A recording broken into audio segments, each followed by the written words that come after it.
If you are in Abuja, there's a kind of battle you will fight. If you are in Lagos, there's a kind of battle you will fight. If you are in Onisha, there's a kind of battle you will fight. Why?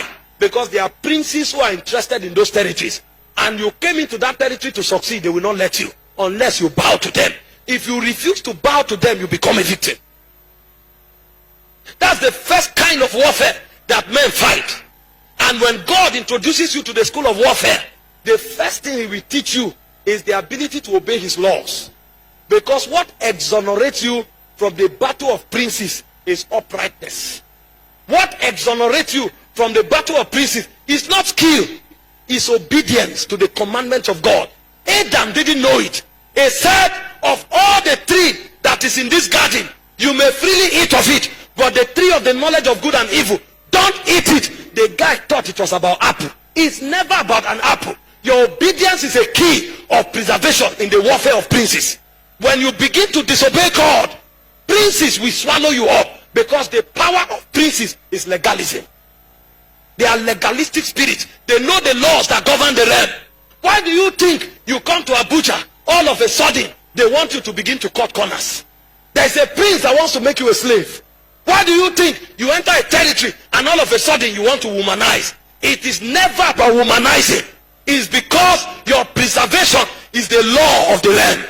When I started seeking God and pressing into God to grow in ministry, a prince appeared to me in my room. I was in the room praying, and suddenly the walls disappeared. And I looked and I saw two creatures. One of them had 10 horns. The other one was a man who was rotting, like a decayed person that was exhumed from the grave. And the Holy Ghost began to talk to me. He said, these are the princes that rule and control the destiny of people in your family. Your praying in tongues can't stop them, because they have entered into legal transactions with your ancestors. Because you came from their bloodline, they will keep insisting. I know when you are born again, you are a new creature, but these guys are rebellious. They will fight and check until you prove your allegiance to Jesus. And God told me something. He said the power of these princes, number 1 is pride. He said number 2 is drunkenness. Number 3 is immorality. And number 4 is lying. If you can stay away from these 4 things, even if you are sleeping, they can't hurt you. But if you like, engage in these things while you are on the mountain fasting, that's where they will kill you. Because the power of princes are the laws that govern the realm. He said, if you yield yourself a servant of a spirit, he said, whomever you yield yourself servant to obey, the servant of that spirit you are, whom you have obeyed.